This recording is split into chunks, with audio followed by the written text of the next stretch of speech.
Welcome to stage with education મિત્રો. આજે આપણે જોવાના છીએ 16 એપ્રિલ 2025નો ગુજરાત પાક્ષિક અંક. આની અગાઉ આપણે જોઈ ગયા હતા 1 એપ્રિલ 2025નો ગુજરાત પાક્ષિક અંક. આના પછીથી આપણે જોઈશું મેના પાક્ષિક અંકોને. આજે આપણે શરૂ કરી રહ્યા છીએ 16 એપ્રિલ 2025. આપણી સિરીઝ તો તમે સૌ જાણો જ છો, સીધું ને સટ જાણો ફટાફટ. તો શરૂ કરીએ આજનો પાક્ષિક અંક.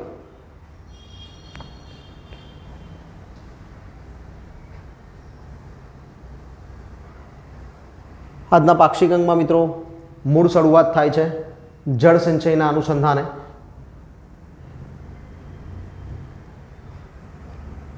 જળ સંચયની પદ્ધતિઓ. પ્રિલિમ્સમાં જળ સંચયની પદ્ધતિઓ પૂછવાની શક્યતા નહીવત છે, પરંતુ એસટીઆઈ મેન્સની અંદર આ પ્રશ્ન ખાસ પૂછાઈ શકે તેમ છે. શક્યતઃ તમને જાહેર નિવેદનમાં પણ પૂછાય, પત્રલેખનમાં પણ પૂછાય. તો એના માટેની વાત કરીએ તો જળ સંચયની પદ્ધતિઓમાં વરસાદી પાણીનો સંગ્રહ, રેઇન વોટર હાર્વેસ્ટિંગ, ઘરની છત પરથી વરસાદનું પાણી એકઠું કરીને ટાંકીઓ કે કૂવાઓમાં સંગ્રહ કરી શકાય છે. તળાવ અને ચેકડેમ.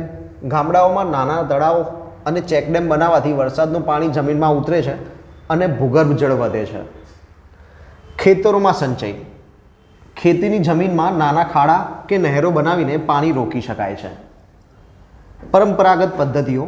ગુજરાતમાં પહેલાંના જમાનામાં બાવળીઓ અને કુંડીઓનો ઉપયોગ થતો હતો, જે આજે અસરકારક છે. પાણી એ જીવનનો આધાર છે. જળ છે તો જીવન છે. આ સિવાયના મુદ્દાઓની વાત કરીએ જળ સંચયના. સંપૂર્ણ જળ સંચાલન મોડેલ IWRM, જ્યાં દેશમાં ઉપયોગ થયેલા 90% પાણીનો પુનઃચક્રણ થાય છે અને ખેતીમાં વપરાય છે. સ્પોન્જ સિટીઝ મોડેલ ચીનના બેઇજિંગ અને શાંઘાઈમાં અમલમાં છે, જે શહેરોમાં વરસાદી પાણી શોષી રાખી ભૂગર્ભ જળનું પુનઃ ભરપાઈ કરવામાં મદદ કરે છે. આવા ઉદાહરણો પણ આપણે ટાંકી શકીએ. તેના સાથે સંલગ્ન યોજનાઓની વાત કરીએ તો પર ડ્રોપ મોર ક્રોપ, અટલ ભૂજળ યોજના, જલ જીવન મિશન, કેચ ધ રેઇન અભિયાન, ભૂજળ શક્તિ અભિયાન. આ બધા અભિયાનો પાણી સાથે સંકળાયેલા છે, ભૂજળ સાથે સંકળાયેલા છે. એ સિવાય મહત્વપૂર્ણ સુજલામ સુફલામ યોજના, અટલ સરોવર. પાણીના સંગ્રહ માટે ભૂગર્ભમાં ટાંકા બનાવવા તેમજ ઉનાળાના સમયમાં ભૂગર્ભ જળનું અનિયંત્રિત રીતે બગાડ ન થાય તેની કાળજી લેવી જેવા પ્રયત્નો માટે જાગૃતિ ફેલાય તેવા પગલાં ભરવામાં આવે છે. મિત્રો, આ બધા જે મુદ્દા છે એ તમને પરીક્ષાની અંદર મેન્સમાં જળ અનુસંધાને આર્ટિકલ્સ છાપવામાં, જળ અનુસંધાને કંઈ પણ માહિતી લખવામાં મદદરૂપ થાય તેવા છે. હવે વાત કરીએ આપણે નેક્સ્ટ પોઈન્ટની. વિશ્વની સૌથી મોટી સહકારી સંસ્થા છે આપણી ઇફકો. મિત્રો, IFFCO farmers fertilisers cooperative limited એ વિશ્વની સૌથી મોટી સહકારી સંસ્થા છે. ઇફકો 3 રાજ્યોમાં 5 સ્થળોએ કાર્યરત છે. 3 રાજ્યોમાં 5 સ્થળોએ તેના સંસ્થાન આવેલા છે. 1975માં કલોલના પહેલા પ્લાન્ટ દ્વારા ઉત્પાદનની શરૂઆત ઇફકો દ્વારા કરાઈ હતી. કલોલ ગાંધીનગર ખાતે પહેલો પ્લાન્ટ સ્થાપીને તેની શરૂઆત થઈ હતી. 1967માં 57 ખેડૂત સહકારી મંડળીઓ સાથે ઇફકોની સ્થાપના થઈ હતી. ઇફકોની સ્થાપના વર્ષ 1967માં થઈ હતી. 57 ખેડૂત સહકારી મંડળીઓ સાથે થઈ હતી. ત્યારે તેના પ્રથમ ચેરમેન તરીકે પોરબંદરના યુવરાજ ઉદયભાણસિંહજી હતા. ઇફકોના પ્રથમ ચેરમેન ઉદયભાણજી પોરબંદરના યુવરાજ હતા તે સમયના.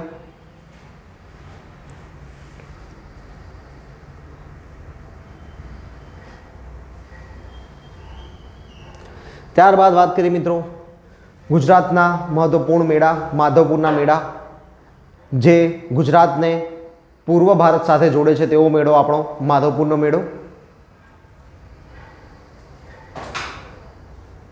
પૌરાણિક કાળમાં ભગવાન શ્રી કૃષ્ણના રૂકમણીજી સાથે માધવપુરમાં જ લગ્ન યોજાયા હતા.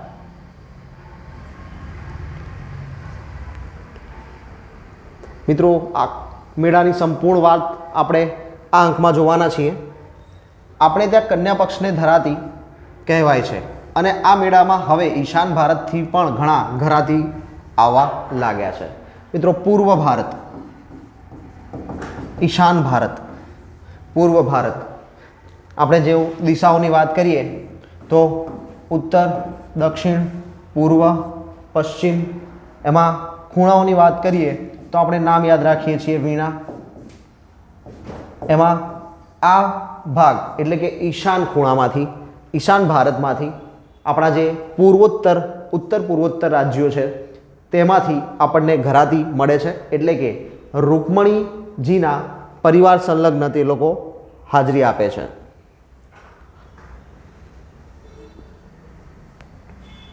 મુખ્યમંત્રી શ્રી ભૂપેન્દ્રભાઈ પટેલે પોરબંદર જિલ્લાના માધવપુરમાં રામનવમીના પર્વની સંધ્યાએ ભવ્ય માધવપુર મેળાનો પ્રારંભ કરાવ્યો હતો. માધવપુરના મેળાનો પ્રારંભ રામનવમીના પર્વના રોજ કરવામાં આવે છે. કયા જિલ્લામાં? પોરબંદર જિલ્લામાં. કઈ જગ્યાએ? માધવપુર ખાતે. માધવપુરમાં દર વર્ષે ચૈત્રી મહિનાની નવમી તિથિ એટલે કે નોમ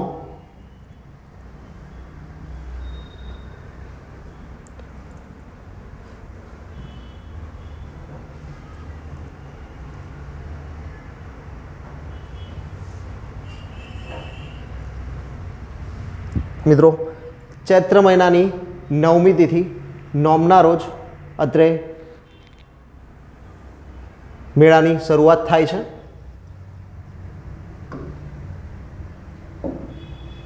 રામનવમીથી તેરસ સુધી 5 દિવસીય માધવપુરનો અલૌકિક લોકમેળો યોજવામાં આવે છે.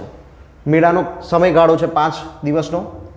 માધવપુર સ્થિત શ્રી માધવરાયજીનું જૂનું મંદિર 13મી સદીની કલાનો બેનમૂન નમૂનો છે. સદી યાદ રાખીશું મિત્રો, 13મી સદીનો બેનમૂન નમૂનો છે માધવજીનું મંદિર. આ મંદિરની મૂળ પ્રતિમાઓ હાલના નવા મંદિરમાં બિરાજમાન કરવામાં આવી છે. આ નવું મંદિર ઈસવીસન 1840માં, જૂનું મંદિર જે છે મિત્રો એ 13મી સદીમાં અને નવું મંદિર જે છે 19મી સદીમાં એટલે કે 1840માં પોરબંદરના રાજમાતા રૂપાણીબાએ બાંધી આપ્યું હતું. યાદ રાખીશું કે જૂનું મંદિર હતું એ 13મી સદીમાં હતું, નવું મંદિર 19મી સદીમાં 1840માં પોરબંદરના રાજમાતા રૂપાણીબાએ બંધાવી આપ્યું હતું, જેનો શિલાલેખ પણ મંદિરમાં રાખવામાં આવ્યો છે. આ માહિતી આપણને ત્યાં આપેલા શિલાલેખ પરથી પ્રાપ્ત થાય છે.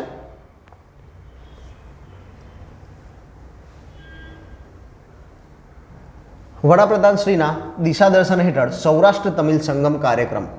મિત્રો સૌરાષ્ટ્રમાંથી જે તે સમયે સલ્તનત કાળના આક્રમણકાળ સમયે સૌરાષ્ટ્રમાંથી હિજરત કરીને તમિલમાં જઈને વસેલા ગુજરાતવાસીઓ માટે ગુજરાત તમિલ સંગમનું આયોજન થતું હોય છે. મૂળ સૌરાષ્ટ્રના અને તમિલનાડુમાં વસેલા તમિલ લોકો પોતાના મૂળ સાથે જોડાયા છે અને માધવપુરના મેળાએ પૂર્વોત્તર ભારતને ગુજરાત સાથે જોડ્યું છે. મિત્રો આ આપણી એક જૂથતાને દર્શાવવા માટેના એક પગલાઓ છે કે જેમાં તમિલનાડુનું ગુજરાત સાથે સંગમ કરાવવા માટે સૌરાષ્ટ્ર તમિલ સંગમ યોજાય છે.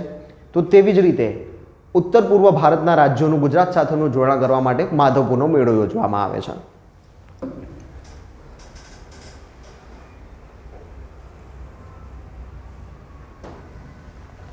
માધવપુરના મેળામાં ત્રિપુરા રાજ્યના રાજ્યપાલ શ્રી ઇન્દ્રસેન રેડ્ડી નલુ સહભાગી થયા હતા. યાદ રાખીશું મિત્રો કે ત્રિપુરા રાજ્યના રાજ્યપાલ છે શ્રી ઇન્દ્રસેન રેડ્ડી નલુ. ગુજરાત રાજ્યના રાજ્યપાલ છે શ્રી આચાર્ય દેવવ્રતજી. આંધ્રપ્રદેશના રાજ્યપાલ છે શ્રી કેવલ્ય ત્રિવિક્રમ પરનાયક. કેન્દ્રીય સાંસ્કૃતિક અને પર્યટન મંત્રી છે શ્રી ગજેન્દ્રસિંહ શેખાવત. તો મિત્રો આ તમામે તમામ વ્યક્તિઓ માધવપુરના મેળામાં હાજર રહ્યા હતા, હાજરી આપી હતી. ત્રિપુરાના રાજ્યપાલ શ્રી ઇન્દ્રસેન રેડ્ડી નલુ, ગુજરાતના રાજ્યપાલ શ્રી આચાર્ય દેવવ્રતજી, અરુણાચલ પ્રદેશના રાજ્યપાલ શ્રી કેવલ્ય ત્રિવિક્રમ પરનાયક અને કેન્દ્રીય સંસ્કૃતિ અને પર્યટન મંત્રી શ્રી ગજેન્દ્રસિંહ શેખાવતજી.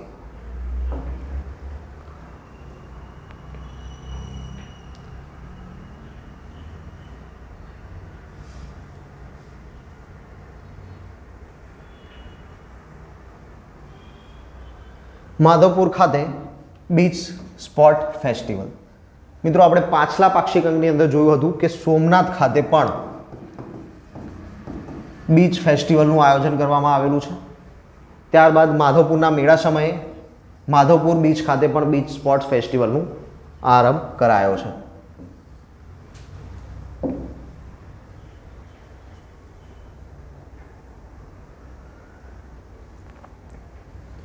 આશરે 5200 વર્ષ પહેલાં મધુવન ક્ષેત્રમાં દેવી દેવતાઓની ઉપસ્થિતિમાં ભગવાન શ્રી કૃષ્ણ અને રૂકમણી માતાના વિવાહ મહોત્સવનો પ્રસંગ સંપન્ન થયેલો છે. આજથી 5200 વર્ષ પહેલાંની વાત છે.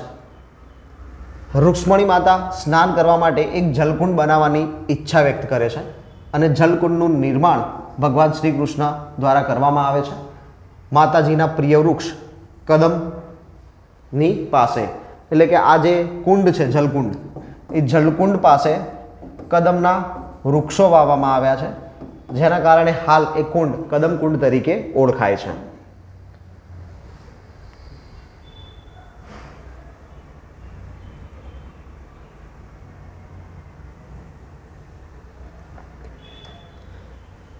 ભગવાન શ્રી કૃષ્ણની જાનના રથ આજે પણ ઋષિતળ વિસ્તારમાં દોડાવવાની પરંપરા છે. એટલે કે ભગવાન શ્રી કૃષ્ણ રૂકમણીજીનું હરણ કરીને જ્યારે પરત ફરે છે ત્યારે જે એ રથની પ્રક્રિયા છે, રથ દોડાવવાની, તે પરંપરા આજે પણ ઋષિતળ વિસ્તારની અંદર જોવા મળે છે. ઋષિતળ વિસ્તારની અંદર આજે પણ એવી રીતે રથ દોડાવવામાં આવે છે. ભગવાન શ્રી કૃષ્ણને પત્ર દ્વારા માતા શ્રી રૂકમણી તેમનું હરણ કરવા માટે જાણ કરે છે. ત્યારબાદ ભગવાન શ્રી કૃષ્ણ પોતાના સારથી સાથે માતા રૂકમણીને રથમાં બેસાડી પૂરપાટ દોડાવે છે. આજે પણ આ પરંપરા અકબંધ છે કે જે ચાલે છે ઋષિતળ વિસ્તાર ખાતે.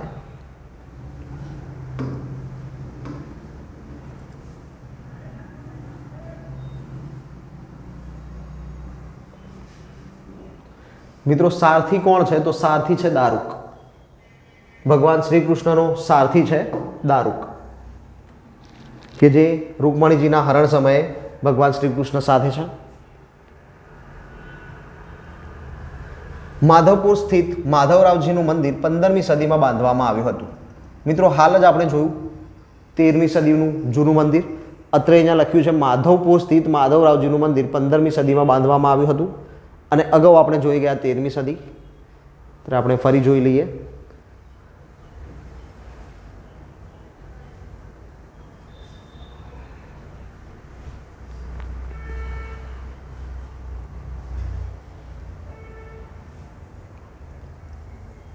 માધવપુર સ્થિત શ્રી માધવરાવજીનું જૂનું મંદિર 13મી સદીની કલાનો બેનમૂન નમૂનો છે. અત્રે 13મી સદીમાં બંધાવવામાં આવ્યું છે તેવું લખ્યું નથી. 13મી સદીની કલાનો બેનમૂન નમૂનો લખેલું છે. એટલે શક્યતઃ 15મી સદીની આસપાસ બંધાયું હોય, પરંતુ 13મી સદીના જે રૂપ છે તે રૂપમાં ઢાળવામાં આવ્યું હોય. જે સ્થાપત્ય શૈલી છે તે સ્થાપત્ય શૈલી 13મી સદીના અનુસંધાને રાખવામાં આવી હોય તેવું શક્ય છે. પરંતુ આપણી પાસે અત્યારે બે માહિતી છે, 13મી અને 15મી સદી, એ ધ્યાનમાં રાખશો. વિવિધ પ્રકારના ધાર્મિક કાર્યક્રમોમાં ફુલેકા યાત્રાનો પણ સમાવેશ થાય છે, જે માધવરાવજી મંદિરથી બ્રહ્મકુંડ સુધી કાઢવામાં આવે છે. યાદ રાખીશું મિત્રો, અગાઉ આપણે જોયું હતું રૂકમણી માતા માટે જે કુંડ બનાવવામાં આવ્યો છે તે કુંડ કદમકુંડ તરીકે ઓળખાય છે અને અત્રે બ્રહ્મકુંડની વાત કરવામાં આવી છે.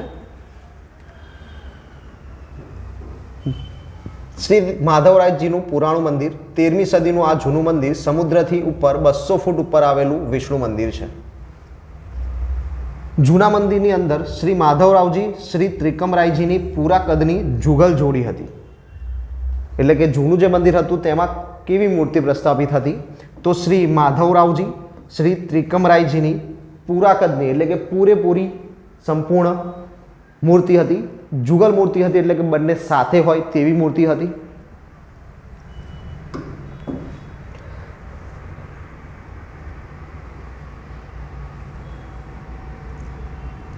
સૌરાષ્ટ્રના વિખ્યાત બહારવટિયા મૂળુ માણેક અને જોધા માણેક અહીં આવીને આ મંદિર ઉપર ભગવાન શ્રી કૃષ્ણની ધજા ફરકાવી ગયેલા એવી એક દંતકથા છે.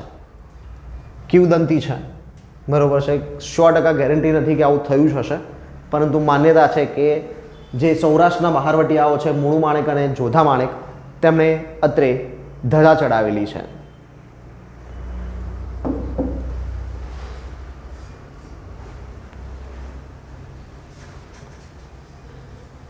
પોરબંદરના રાજમાતા રૂપાળીબાએ સંવંત 1896માં, મિત્રો અહીંયા સંવંત લખ્યું છે ઈસવીસન નહીં, સંવંત 1896માં જૂના મંદિરની પૂર્વ બાજુ આવેલા મૂળ 1799ના મંદિરને સ્થાને પોરબંદરના રાણી રૂપાળીબાએ હવેલીનું બાંધકામ કરાયેલું છે. એટલે કે હાલમાં મૂળ જૂના મંદિરની જગ્યા ઉપર હવેલીનું બાંધકામ કરેલું છે અને નવું મંદિર પ્રસ્થાપિત કરેલું છે. જૂના મંદિરની મૂર્તિઓ નવા મંદિરમાં પ્રસ્થાપિત કરાઈ છે. બળદેવજીનો માંડવો. સ્કંદ પુરાણમાં બળદેવજીના માંડવાનો ઉલ્લેખ જોવા મળે છે. ત્રેતાયુગમાં રેવત નામનો રાજા હતો. તે રાજા બ્રહ્માજીના ઉપદેશથી પોતાની પુત્રી રેવતી બળદેવજીને આપી ગિરનાર ઉપર તપસ્યા કરવા ગયા હતા. તીર્થધામ માધવપુરમાં રેવતીકુંડ તથા બળદેવજીનો માંડવો અત્યારે પણ ગામની પૂર્વ બાજુએ સમુદ્ર કિનારે આવેલો છે. એને ચોબારી તરીકે ઓળખવામાં આવે છે. યાદ રાખીશું મિત્રો, રેવતીકુંડ, બળદેવજીનો માંડવો ચોબારી તરીકે ઓળખાય છે. વાત કરીએ બ્રહ્મકુંડની. કદમકુંડ વિશે વાત થઈ ચૂકી છે મિત્રો. કદમકુંડ આપણે જોઈ ગયા છીએ કે રૂકમણીજીએ સ્નાન કરવા માટે ભગવાન શ્રી કૃષ્ણ પાસે જ્યારે કુંડ બનાવવાની માંગણી કરવામાં આવી ત્યારે ભગવાન શ્રી કૃષ્ણ દ્વારા જે કુંડની રચના થઈ તે કુંડ પાસે કદમના વૃક્ષો વાવવામાં આવેલા છે, જેના લીધે કદમકુંડ તરીકે ઓળખાય છે. હાલ આપણે વાત કરી રહ્યા છીએ બ્રહ્મકુંડની.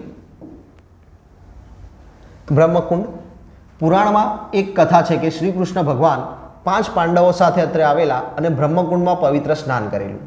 આ બ્રહ્મકુંડની અંદર બ્રહ્માનું પ્રાચીન મંદિર આવેલું છે. બ્રહ્મકુંડની અંદર બ્રહ્માજીનું પ્રાચીન મંદિર આવેલું છે. ત્યાં એક નાગદમનનું શિલ્પ છે. તદુપરાંત ગરુડજી તથા વરાહ અને શિવ પાર્વતીની જુગલ જોડીના પણ શિલ્પ છે. મિત્રો, અત્રે આપણે યાદ કરવું કે ગુજરાતમાં એકમાત્ર જગ્યાએ બ્રહ્માજીનું મંદિર આવેલું છે તેવા પ્રશ્નો આપણને પરીક્ષામાં પૂછાઈ ચૂકેલા છે અને એમાં જવાબ આવે છે ખેડબ્રહ્મા. બ્રહ્માજીનું એકમાત્ર મંદિર ગુજરાતમાં ખેડબ્રહ્મા ખાતે સાબરકાંઠા જિલ્લાની અંદર. એ સિવાય ગુજરાતની અંદર સુરેન્દ્રનગર જિલ્લામાં પણ બ્રહ્માજીનું એક મંદિર આવેલું છે અને હાલ આપણે જોઈ રહ્યા છીએ કે પોરબંદર જિલ્લામાં પણ બ્રહ્માજીના એક પ્રાચીન મંદિરની વાત કરવામાં આવી રહી છે. તો આમ બ્રહ્માજીના ગુજરાતની અંદર એકથી વધુ મંદિરો છે. તેમ છતાં જ્યારે પણ આપણને પરીક્ષામાં પૂછાય છે કે ગુજરાતનું એકમાત્ર બ્રહ્માજીનું મંદિર ક્યાં આવેલું છે તો આપણે જવાબ લખીશું ખેડબ્રહ્મા, સાબરકાંઠા ખાતે.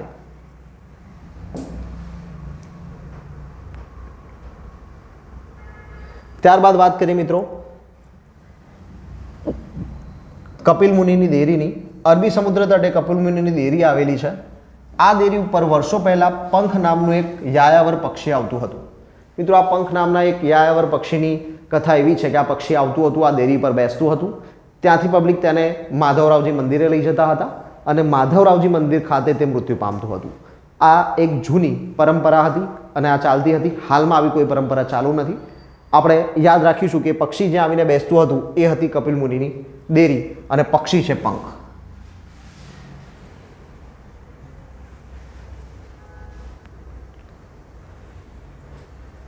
તો મિત્રો, માધવરાવના મેળાની વાત આટલે જ રાખીએ છીએ. માધવપુરનો મેળો અત્રે પૂર્ણ કરીએ. નવી વિગતો ઉપર જઈએ. નવસારી જિલ્લાના ચીખલી તાલુકાના દેગામે. મિત્રો, દહેગામ નથી, દહેગામ ગાંધીનગર જિલ્લો. આ છે દેગામ ખાતે દેશના સૌથી મોટા વારી કંપનીના 5.4 ગીગાવોટ સોલાર સેલ ઉત્પાદન પ્લાન્ટ તથા કંટ્રોલ સેન્ટરનું ઉદ્ઘાટન કરવામાં આવ્યું છે. કઈ જગ્યાએ છે મિત્રો? તો નવસારી જિલ્લો, ચીખલી તાલુકો, દેગામ ખાતે સૌથી મોટો વારી કંપનીનો 5.4 ગીગાવોટનો સોલાર સેલ ઉત્પાદન પ્લાન્ટ. મિત્રો, એનર્જી ઉત્પાદન પ્લાન્ટ નથી, સોલાર સેલના ઉત્પાદન માટેનો પ્લાન્ટ છે.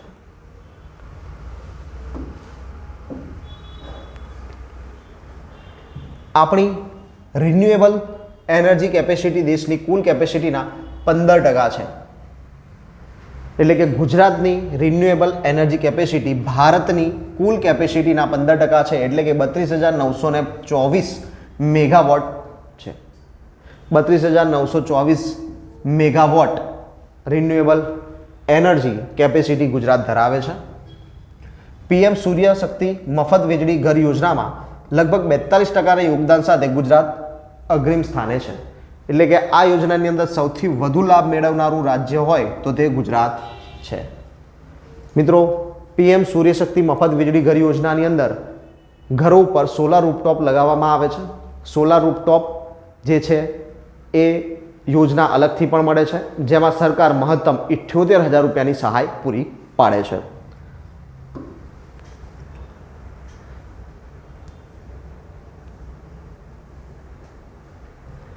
ભારત રિન્યુએબલ એનર્જી ઇક્વિપમેન્ટના ઉત્પાદનમાં વિશ્વના 3જા નંબરનો સૌથી મોટો દેશ છે. ભારત રિન્યુએબલ એનર્જી ઇક્વિપમેન્ટના ઉત્પાદનમાં વિશ્વમાં 3જા ક્રમ પર છે. 3rd નંબર ગુજરાતનો ભારતનો આવે છે.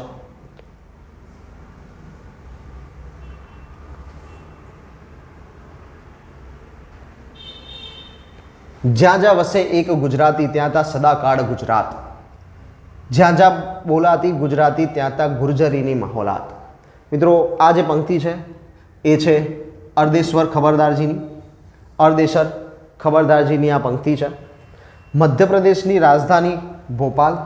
યાદ રાખીશું મિત્રો, મધ્યપ્રદેશની રાજધાની છે ભોપાલ અને ભોપાલ ખાતે સદાકાળ ગુજરાત કાર્યક્રમનું આયોજન કરાયું છે.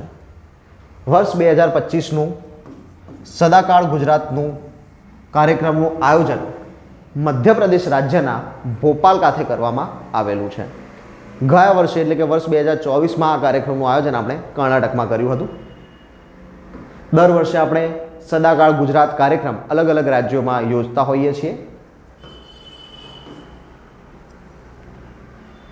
મધ્યપ્રદેશના રાજ્યપાલ છે શ્રી મંગુભાઈ પટેલ.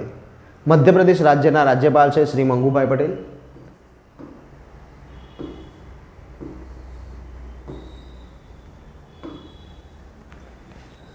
સદાકાળ ગુજરાત કાર્યક્રમ રાજ્ય સરકારના બિન નિવાસી ગુજરાતી પ્રભાગ દ્વારા દર વર્ષે દેશના વિવિધ રાજ્યોમાં યોજવામાં આવે છે.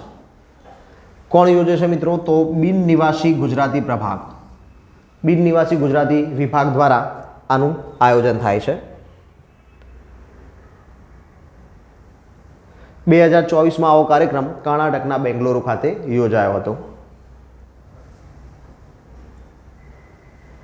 7 ફેરા સમૂહ લગ્ન યોજના, પાલક માતા પિતા યોજના, મુખ્યમંત્રી શ્રી બાલ સેવા યોજનાનો લાભ લેતી દીકરીઓને લગ્ન વેળાએ 2 લાખની આર્થિક સહાય આપવામાં આવે છે. યાદ રાખીશું મિત્રો કે પાલક માતા પિતા યોજના અને મુખ્યમંત્રી શ્રી બાલ સેવા યોજનાનો લાભ લેતી દીકરીઓને લગ્ન વેળાએ 2 લાખની આર્થિક સહાય આપવામાં આવે છે. યોજના છે 7 ફેરા સમૂહ લગ્ન યોજના. ઉપરાંત કુંવરબાઈનું મામેરું યોજના. કુંવરબાઈના મામેરા યોજના અંતર્ગત મામેરાનો ખર્ચને પહોંચી વળવા માટે ₹25,000ની સહાય પણ સરકાર દ્વારા કરવામાં આવે છે.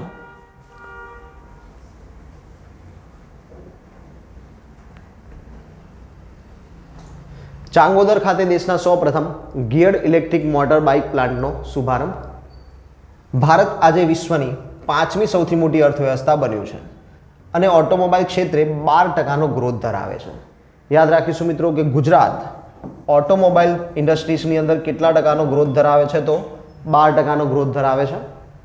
મુખ્યમંત્રી શ્રી ભૂપેન્દ્રભાઈ પટેલે અમદાવાદના ચાંગોદર ખાતે મેટર કંપની દ્વારા, કંપનીનું નામ છે મિત્રો મેટર કંપની, મેટર કંપની દ્વારા નિર્મિત દેશના સૌપ્રથમ ગિયર્ડ ઇલેક્ટ્રિક મોટર બાઇક પ્લાન્ટનો શુભારંભ કરાવ્યો હતો. યાદ કરીશું મિત્રો કે અત્યારે હાલ ઇલેક્ટ્રિક વ્હીકલ્સ ચાલે છે, પરંતુ વિથઆઉટ ગિયર્સના 2 વ્હીલર્સ ઇલેક્ટ્રિક વ્હીકલ્સ ચાલી રહ્યા છે. આ એવો પ્લાન્ટ છે કે જેમાં ઇલેક્ટ્રિક વ્હીકલ્સનું જ ઉત્પાદન કરવાના છે, પરંતુ આની અંદર ગિયર્ડ ઇલેક્ટ્રિક વ્હીકલ્સનું ઉત્પાદન થશે. આજે દેશની સૂર્ય આધારિત વીજ ઉત્પાદન ક્ષમતા 9 ગીગાવોટથી વધીને 98 ગીગાવોટ સુધી પહોંચી છે. યાદ રાખીશું મિત્રો કે ભારતની સોલાર એનર્જી ઉત્પાદિત ક્ષમતા કેટલા ગીગાવોટ થઈ છે? તો 98 ગીગાવોટ થઈ છે. 100 ગીગાવોટની ખૂબ જ નજીક પહોંચી ગયું છે ભારત. ભારત આજે વિશ્વના 3જા સૌથી મોટા રિન્યુએબલ ઉર્જા ઉત્પાદક દેશ બનવા તરફ અગ્રેસર છે. ભારત હાલ 4થા ક્રમે છે, પરંતુ ટૂંક જ સમયમાં ત્રીજા સ્થાન પર આવી જશે.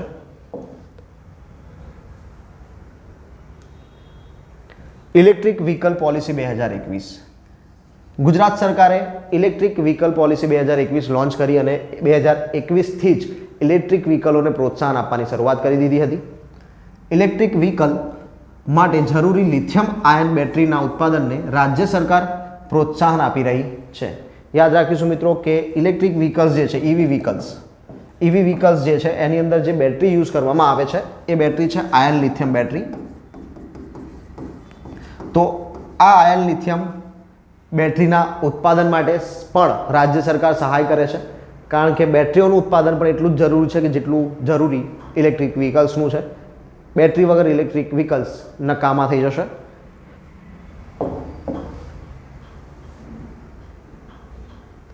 દેશના સૌથી મોટા સેનેટરી પેડ મેન્યુફેક્ચરિંગ યુનિટનો પ્રારંભ. સમગ્ર વિશ્વમાં ભારત હેલ્થ અને હાઇજીન ક્ષેત્રે 2%ના યોગદાનથી લઈને આજે 12% યોગદાને પહોંચ્યું છે. અગાઉ જ્યાં ભારતનું યોગદાન 2% હતું વિશ્વમાં, હાલમાં એ યોગદાન 12% જેટલું વધી ગયું છે. કયા સેક્ટરમાં? તો હેલ્થ અને હાઇજીન સેક્ટરમાં. હેલ્થ અને હાઇજીન સેક્ટરમાં વિશ્વની અંદર ભારતનો ફાળો કેટલા ટકા છે? તો 12% છે. મુખ્યમંત્રી શ્રી ભૂપેન્દ્રભાઈ પટેલના હસ્તે રાજકોટના બિલિયાળા ખાતે, યાદ કરીએ મિત્રો, પાછલા અંકની અંદર આપણે જોયું હતું કે રાજકોટના બિલિયાળા ખાતે ભરવાડ સમાજની 75,000 બહેનોએ હુડા રાસ રમીને વિશ્વ વિક્રમ સ્થાપ્યો હતો. મેન્સ્ટ્રુઅલ હાઇજીન અવેરનેસ કેમ્પનો શુભારંભ કરવામાં આવ્યો હતો. બિલિયાળા ખાતે રાજકોટના મેન્સ્ટ્રુઅલ હાઇજીન અવેરનેસ કેમ્પનો શુભારંભ કરાયો છે આપણા મુખ્યમંત્રી શ્રી દ્વારા. રાજ્યના આદિવાસી વિસ્તાર તથા સરકારી શાળાઓને 2,51,000 જેટલી દીકરીઓને સેનેટરી પેડનું નિઃશુલ્ક વિતરણ કરવામાં આવશે. મિત્રો, આ જે કેમ્પ છે, આ જે કેમ્પનું આયોજન કરવામાં આવ્યું છે એના અંતર્ગત 2,51,000 મહિલાઓને વિનામૂલ્યે સેનેટરી પેડનું વિતરણ કરવામાં આવનાર છે.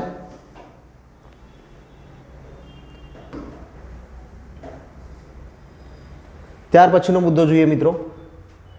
વિશ્વ નૌકાર મહામંત્ર દિવસ નિમિત્તે વડાપ્રધાન શ્રી નરેન્દ્રભાઈ મોદીએ નવી દિલ્હીના વિજ્ઞાન ભવન ખાતે આયોજિત કાર્યક્રમમાંથી સમગ્ર ભારતને વર્ચ્યુઅલી સંબોધન કર્યું હતું. મિત્રો, અત્રે દિલ્હી વિજ્ઞાન ભવન ખાતે કાર્યક્રમનું આયોજન કરવામાં આવ્યું છે વિશ્વ નૌકાર મહામંત્ર દિવસ. વિશ્વ નૌકાર મહામંત્ર દિવસની વાત છે. કોમેન્ટમાં જણાવશો કે વિશ્વ નૌકાર મહામંત્ર દિવસ કઈ તારીખના રોજ ઉજવવામાં આવે છે. એપ્રિલ માસની કઈ તારીખે આ દિવસની ઉજવણી કરીએ છીએ?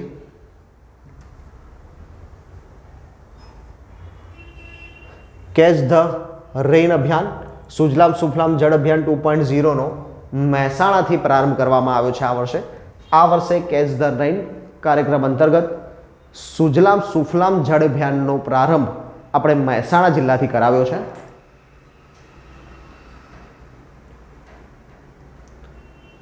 મુખ્યમંત્રી શ્રી ભૂપેન્દ્રભાઈ પટેલે catch the rain Sujalam Sufalam જળ અભિયાન 2.0નો મહેસાણા જિલ્લાના દવાડાથી રાજ્યવ્યાપી પ્રારંભ કરાવ્યો હતો. મહેસાણા જિલ્લામાં દવાડા ખાતેથી આનો પ્રારંભ કરાયો છે. આ અભિયાન 4 એપ્રિલથી 31 મે 2025 સુધી રાજ્યભરમાં યોજાવાનું છે.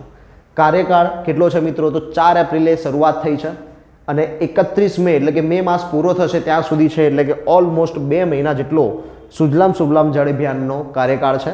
આપણે જાણીએ છીએ કે જૂન મહિનામાં આ વખતે ચોમાસાના આગમનની વાત કરી દેવામાં આવી છે. જૂન માસના પ્રથમ વીક અથવા તો અંતિમ વીકમાં ધમાકેદાર એન્ટ્રીની જોગવાઈ છે. રાજ્યની જળ સંગ્રહ ક્ષમતામાં કુલ 1,19,144 લાખ ઘનફૂટનો વધારો. મિત્રો, લાસ્ટ પાક્ષિક અંકમાં પણ આપણે આ આંકડો જોઈ લીધો હતો. 1,19,144 લાખ ઘન ફૂટ જળ સંગ્રહમાં વધારો ગુજરાતે કર્યો છે. આ અભિયાને 2020માં પ્લેટિનમ અને 2021માં ગોલ્ડ કેટેગરીમાં સ્કોચ એવોર્ડ પ્રાપ્ત થયેલો છે. મિત્રો, કયું અભિયાન? તો સુજલામ સુફલામ જળ અભિયાન. એને વર્ષ 2020માં પ્લેટિનમ 2020માં પ્લેટિનમ એવોર્ડ અને 2021માં ગોલ્ડ કેટેગરીનો સ્કોચ એવોર્ડ પ્રાપ્ત થયેલો છે.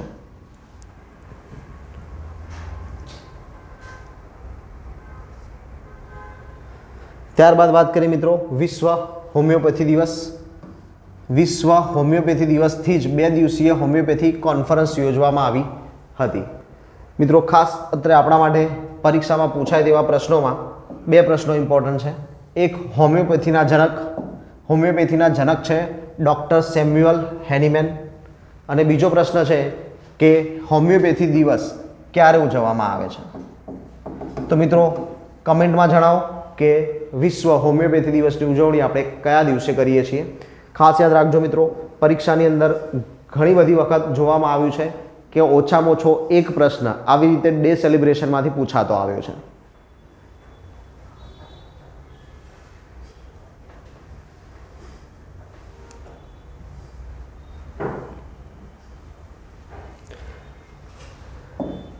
અમદાવાદમાં ત્રિદિવસીય ટ્રેડ એક્સપો ગેટ 2025 યોજાયો હતો. ગેટ 2025નું આયોજન અમદાવાદ ખાતે કરવામાં આવ્યું છે. એ ત્રિદિવસીય ટ્રેડ એક્સપો છે, એટલે કે વેપાર એક્સપો છે. ગુજરાતનું વિઝન ગ્લોબલ એમ્બિશનની થીમ. આ ટ્રેડ સેમિનારની થીમ શું છે?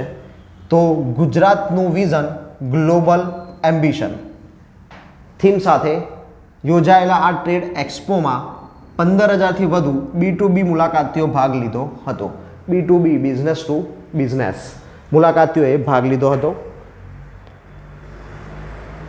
મિત્રો યાદ રાખીશું, ગેટ 2025 ટ્રેડ એક્સપો છે, થીમ છે ગુજરાતનું વિઝન ગ્લોબલ એમ્બિશન.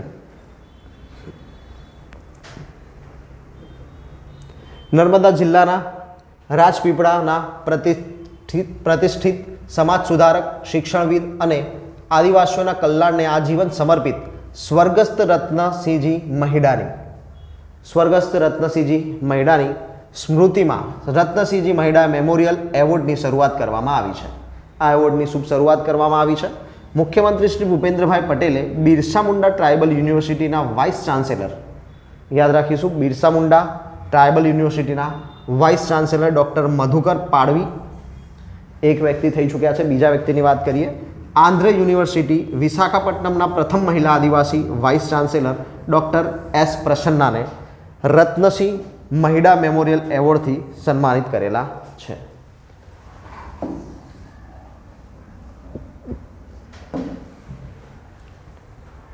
શિક્ષણનો સેવાયજ્ઞ વર્ષ 1957માં ભરૂચ જિલ્લામાં આદિવાસી સેવા સંઘની સ્થાપનાથી શરૂ કર્યો હતો. કોની વાત થઈ રહી છે મિત્રો? તો રત્નસિંહજી મહિડાની વાત થઈ રહી છે. તેમણે ભરૂચ જિલ્લામાં વર્ષ 1957ની અંદર આદિવાસી સેવા સંઘની સ્થાપના કરીને આદિવાસી સમાજના બાળકોને શિક્ષણ આપવાની શરૂઆત કરી હતી. 14 આદિજાતિ જિલ્લાના 53 તાલુકામાં આ વસ્તુ કાર્યરત છે. મિત્રો યાદ રાખીશું કે ગુજરાતની અંદર કેટલા જિલ્લા આદિજાતિ જિલ્લા તરીકે જાહેર છે? તો 14. એ 14 જિલ્લાઓ પૈકી પણ 53 તાલુકાઓનો વિશેષ સમાવેશ થાય છે આદિજાતિ તાલુકાઓમાં. ત્યારબાદ વાત કરીએ મિત્રો રાજપીપળાની બિરસા મુંડા ટ્રાઇબલ યુનિવર્સિટીની. તો તેના વાઇસ ચાન્સેલર અત્રે આપણે જોયું હતું કે તેના વાઇસ ચાન્સેલર ડૉક્ટર મધુકર પાડવીને આ રત્નસિંહજી મહિડા એવોર્ડ પ્રાપ્ત થયો છે. તો આ university Birsa Munda tribal university આવેલી છે રાજપીપળા, નર્મદા જિલ્લામાં. નર્મદા જિલ્લાના રાજપીપળા ખાતે તે આવેલી છે.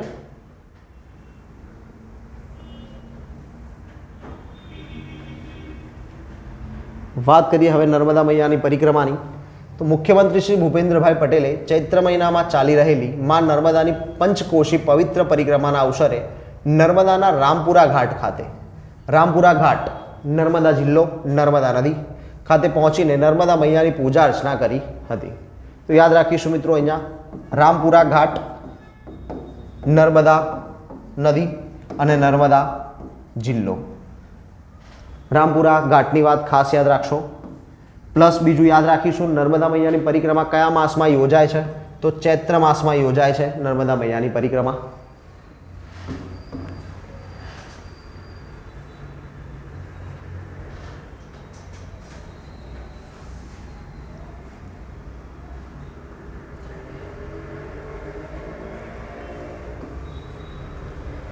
રાજ્યપાલ શ્રી આચાર્ય દેવવ્રતજી અને મુખ્યમંત્રી શ્રી ભૂપેન્દ્રભાઈ પટેલના અધ્યક્ષ સ્થાને અમદાવાદમાં ભારત ભાગ્ય વિધાતા રાષ્ટ્ર પ્રથમ કાર્યક્રમ યોજાયો હતો. ભારત ભાગ્ય વિધાતા રાષ્ટ્ર પ્રથમ કાર્યક્રમનું આયોજન કરવામાં આવ્યું હતું, જે ગુજરાતના રાજ્યપાલ શ્રી આચાર્ય દેવવ્રતજી અને મુખ્યમંત્રી ભૂપેન્દ્રભાઈ પટેલના અધ્યક્ષ સ્થાને અમદાવાદ ખાતે યોજવામાં આવ્યું હતું. યાદ રાખીશું, આનું આયોજન થયું હતું અમદાવાદ ખાતે. રાષ્ટ્ર નિર્માણમાં મહત્વનું યોગદાન આપનારા મહાનુભાવોને આ પ્રસંગે feelings pride of India award 2025થી સન્માનિત કરવામાં આવ્યા હતા. કયા એવોર્ડથી સન્માનિત થયા છે મિત્રો? તો feelings pride of India, feelings pride of India award 2025થી આ કાર્યક્રમમાં લોકોને સન્માનિત કરવામાં આવ્યા છે.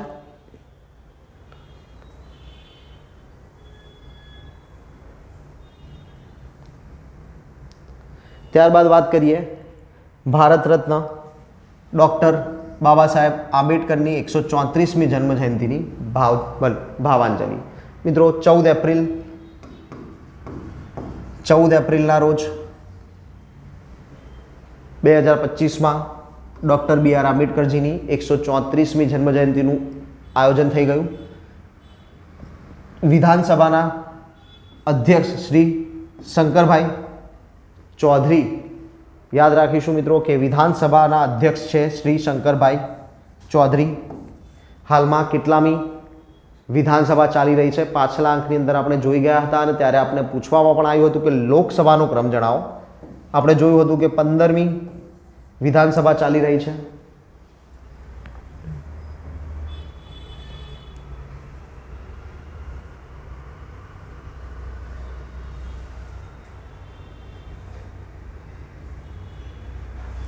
મિત્રો મધ્યપ્રદેશના રાજ્યપાલ ખાસ યાદ રાખીશું મંગુભાઈ પટેલ અને મધ્યપ્રદેશના મુખ્યમંત્રી છે ડૉક્ટર મોહન યાદવ. યાદ રાખીશું કે મધ્યપ્રદેશ રાજ્યના રાજ્યપાલ છે શ્રી મંગુભાઈ પટેલ અને મુખ્યમંત્રી છે શ્રી ડૉક્ટર મોહન યાદવ.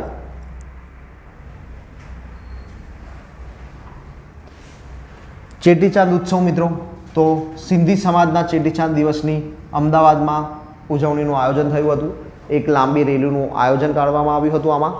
તો યાદ રાખીશું કે ચેટીચાંદનો ઉત્સવ કયા સમાજ દ્વારા ઉજવવામાં આવે છે? તો સિંધી સમાજ દ્વારા ઉજવવામાં આવે છે.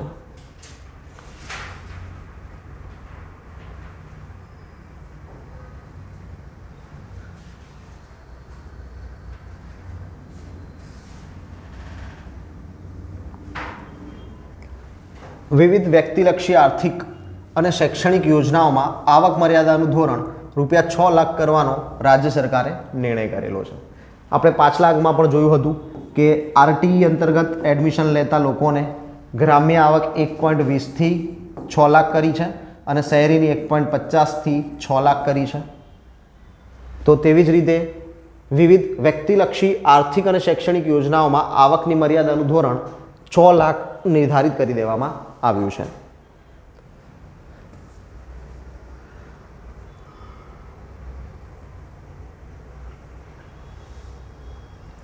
ત્યારબાદ વાત કરીએ મિત્રો આદર્શ ગ્રામની. પ્રધાનમંત્રી આદર્શ ગ્રામ યોજના કેન્દ્ર પુરસ્કૃત યોજનાને હેતુ ભારત સરકાર દ્વારા જે ગામમાં અનુસૂચિત જાતિની એટલે કે SC કોમ્યુનિટીની વસ્તી 50%થી વધુ હોય તેવા ગામો પસંદ કરી તે ગામની માળખાકીય સુવિધા, સામાજિક આર્થિક વિકાસના માપદંડમાં સુધારો કરવાનો છે. યોજનાનો ઉદ્દેશ્ય શું છે મિત્રો? તો જે ગામની અંદર 50%થી વધુ વસ્તી SC કોમ્યુનિટીની અનુસૂચિત જાતિની વસ્તી હોય તેવા ગામોનો માળખાકીય સુવિધાનો વિકાસ અને સામાજિક આર્થિક વિકાસના માપદંડો સુધારવાનો પ્રયત્ન છે. ભારત સરકાર દ્વારા ગુજરાત જિલ્લાના કુલ 25 ગામોની પસંદગી કરવામાં આવી હતી. તે માટે ભારત સરકારે ગુજરાતના 25 ગામની પસંદગી કરી હતી, જેમાં એક ગામ દીઠ ₹21 લાખની રકમ ફાળવી પસંદ થયેલ ગામમાં ગેપ ફિલિંગના કામો કરવામાં આવ્યા હતા. મિત્રો ગેપ ફિલિંગના કામો એટલે કે હાલ આપણે જોઈએ છીએ કે જનરલ કેટેગરીના સમુદાય કરતાં SC કેટેગરીના સમુદાયને નીચે ગણીને તેમની બરોબરી કરવા માટે તેમને અનામત જેવા લાભ પૂરા પાડવામાં આવે છે. આના કારણે આપણે જોઈએ છીએ કે એ બંને વચ્ચે એક ગેપ દર્શાવવામાં આવે છે કે ગેપ રહી ગયો છે જે તે સમયની જે તે જૂની પરંપરાઓના કારણોસર. તો એ ગેપ પૂરવા માટે, એ ગેપનું ફિલિંગ કરવા માટે સરકાર દ્વારા યોજના ચલાવવામાં આવી રહી છે. યોજના છે પ્રધાનમંત્રી આદર્શ ગ્રામ યોજના, જેના અંતર્ગત ગુજરાતના 25 જિલ્લાઓનો પસંદગી પામ્યા છે અને તેમને 21 લાખ રૂપિયાની સહાય, ગામ દીઠ 21 લાખ રૂપિયાની સહાય કેન્દ્ર સરકાર કરવાની છે. વર્ષ 2023-24માં કુલ 25 ગામો આદર્શ ગ્રામ તરીકે જાહેર કરવામાં આવ્યા છે. 23-24 માટેના 25 ગામો આદર્શ ગ્રામ જાહેર કરી દેવામાં આવ્યા છે. એવા ગામો મિત્રો કે જેમાં એસસી સમુદાયની વસ્તી 50% કરતાં વધુ હોય.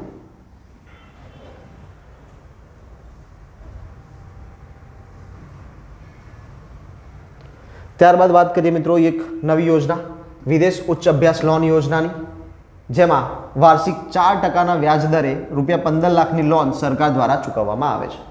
જે વિદ્યાર્થીઓ વિદેશમાં જઈને ઉચ્ચ અભ્યાસ કરવા માંગતા હોય તેવા વિદ્યાર્થીઓને સરકાર મદદરૂપ થાય છે અને 15 લાખ રૂપિયા વાર્ષિક 4%ના વ્યાજ દરે અપાવે છે.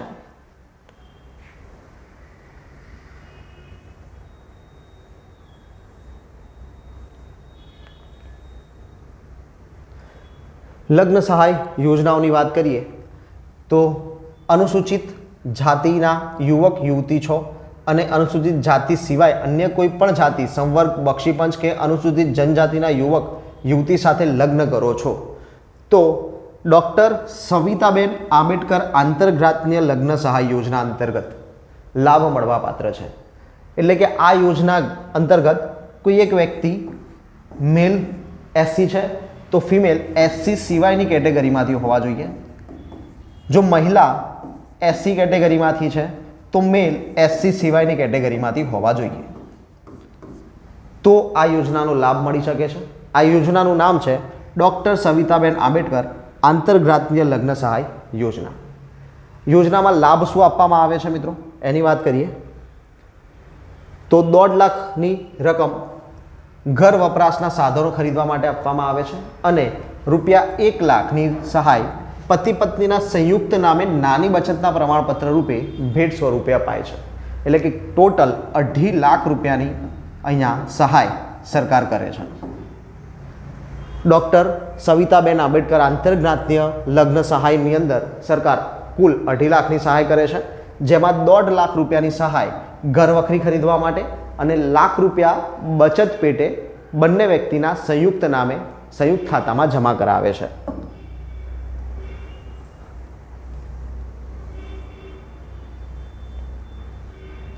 આ યોજના વર્ષ 2000થી અમલમાં છે. વર્ષ 2000થી આ યોજનાનો અમલ કાર્યરત છે. આંતરજ્ઞાતીય લગ્નમાં બેમાંથી કોઈ એક વ્યક્તિ અનુસૂચિત જાતિની હોય ત્યારે આ સહાય આપવામાં આવે છે. આપણે આગળ જોઈ ચૂક્યા છીએ આ વસ્તુ. લગ્ન બાદ તુરંત લગ્નની નોંધણી કરાવી 2 વર્ષની સમયમર્યાદામાં અરજી કરવાની રહે છે. એટલે કે લગ્ન કરો છો ત્યારથી લઈને 2 વર્ષના સમયગાળામાં તમે આ અરજી કરી શકો.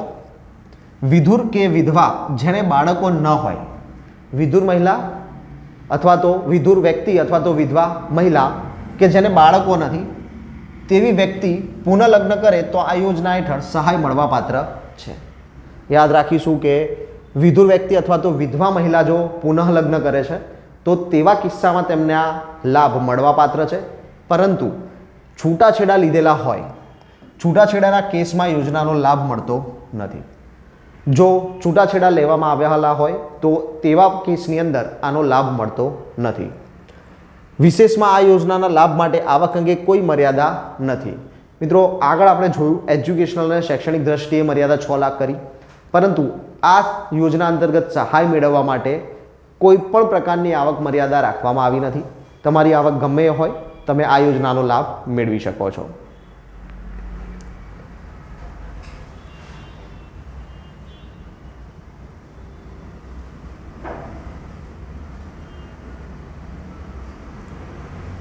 સમાજ સુરક્ષા વિભાગની સંત સુરદાસ પેન્શન યોજના અને દિવ્યાંગ બસ પાસ યોજના. મિત્રો દિવ્યાંગો માટે એક યોજના શરૂ કરાયેલી છે સંત સુરદાસ પેન્શન યોજના કે જે દિવ્યાંગ વ્યક્તિઓને મળવાપાત્ર છે. સાથે જ ગુજરાતની ટ્રાન્સપોર્ટેશન સેવા જીએસઆરટીસી દ્વારા દિવ્યાંગજનો માટે ફ્રી પાસ સેવાની શરૂઆત કરેલી છે, જેમાં તેમને વિનામૂલ્યે પ્રવાસ કરવા માટેની પાસ સુવિધા આપવામાં આવે છે.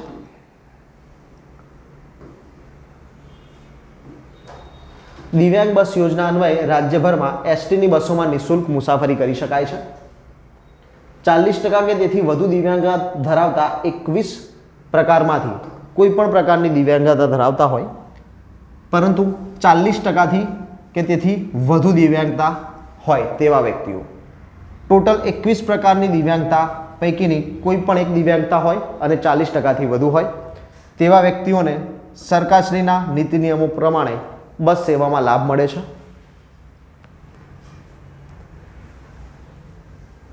જો દિવ્યાંગતા ખૂબ વધુ પ્રમાણમાં હોય તો તેમને કેરટેકરની જરૂર હોય તેવા કિસ્સામાં દિવ્યાંગની ટકાવારીને આધારે તેમની સાથે જનાર વ્યક્તિને અડધી અને કેટલાક કિસ્સાઓમાં સંપૂર્ણ ટિકિટ સરકાર દ્વારા ચૂકવવામાં આવે છે, એટલે કે વિનામૂલ્યે સેવા પૂરી પાડવામાં આવે છે કેરટેકરને પણ.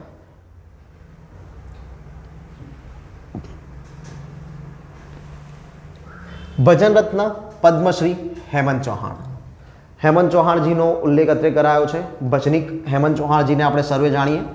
તેમનો જન્મ 2 એપ્રિલ 1955ના રોજ રાજકોટ જિલ્લાના જસદણ તાલુકાના કુંદણી ગામે થયો હતો. તેઓ રાજકોટ જિલ્લાના જસદણ તાલુકાના કુંદણી ગામે જન્મેલા છે. વર્ષ 1955, 2 એપ્રિલ. વર્ષ 1987માં આરટીઓની સરકારી સેવામાંથી મુક્ત થઈને ભજન ક્ષેત્રે ઝુકાવ્યા પછી તેમણે બીજો કોઈ વિચાર કર્યો નથી. એટલે કે તેઓ અગાઉ આરટીઓમાં સરકારી કર્મચારી હતા અને તેમાંથી તેમને નિવૃત્તિ એટલે કે સ્વૈચ્છિક રાજીનામું આપીને પછી ભજન ક્ષેત્રે પોતાની કારકિર્દીની શરૂઆત કરી અને તેમાં હાલ ઉજ્જવળ ભવિષ્ય ગુજારી રહ્યા છે. ભજન સમ્રાટને વર્ષ 2013, સોરી મિત્રો અહીંયા 13 નહીં, મિસ્ટેક છે, 2023. ભજન સમ્રાટને વર્ષ 2023માં રાષ્ટ્રપતિ શ્રીમતી દ્રૌપદી મુર્મુજીના હસ્તે પદ્મશ્રી એવોર્ડ એનાયત કરાયેલો છે. રાષ્ટ્રપતિ દ્રૌપદી મુર્મુના હસ્તે પદ્મશ્રી એવોર્ડ તેઓને વર્ષ 2023માં એનાયત થયો છે. અગાઉ વર્ષ 2012માં તત્કાલીન રાષ્ટ્રપતિ શ્રી પ્રણવ મુખર્જીના હસ્તે સંગીત નાટ્ય અકાદમી દિલ્હીનો અકાદમી રત્ન એવોર્ડ એનાયત થયેલો છે. ગુજરાતી તથા આધ્યાત્મિક ભક્તિ ગીતોના ગાયન બદલ હેમંતભાઈ ચૌહાણને વર્લ્ડ બુક ઓફ રેકોર્ડ્સ યુકેથી નવાજવામાં આવેલા છે. વર્ષ 1998માં ઓલ ઇન્ડિયા રેડિયો નવી દિલ્હીનો ટોપ ગ્રેડ એવોર્ડ પણ તેમને મળેલો છે.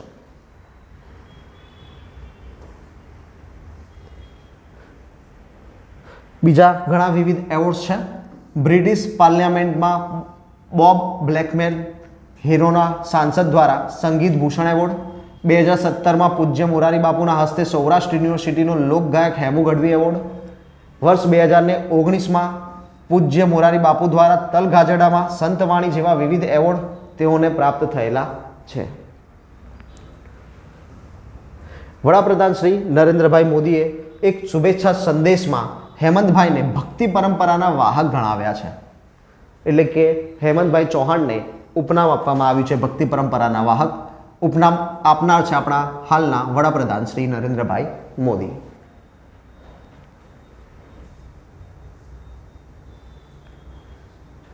ત્યારબાદ વાત કરીએ ગુજરાતની કલ્ચરની. તો ગુજરાતના કલ્ચરમાં ટાંગડિયા કળાના તારણહાર પદ્મશ્રી લવજીભાઈ પરમાર. ટાંગલિયા કળા સુરેન્દ્રનગર જિલ્લાની કળા છે. વર્ષો જૂની આ કળા સૌરાષ્ટ્રના સુરેન્દ્રનગર જિલ્લાની છે, જેને જીઆઈ ટેગ પણ પ્રાપ્ત છે.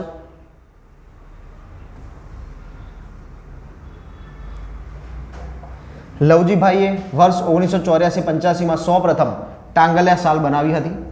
84-85થી 2025 લગભગ 50 વર્ષનો અનુભવ તેમની પાસે છે, જેને વર્ષ 1990માં ભારત સરકારના કાપડ મંત્રાલય દ્વારા રાષ્ટ્રીય પુરસ્કાર પણ એનાયત થયેલો છે. લવજીભાઈ વર્ષ 2019માં સંત કબીર એવોર્ડ પણ મેળવી ચૂક્યા છે. તેમને વર્ષ 2019માં સંત કબીર એવોર્ડથી પણ નવાજવામાં આવેલા છે.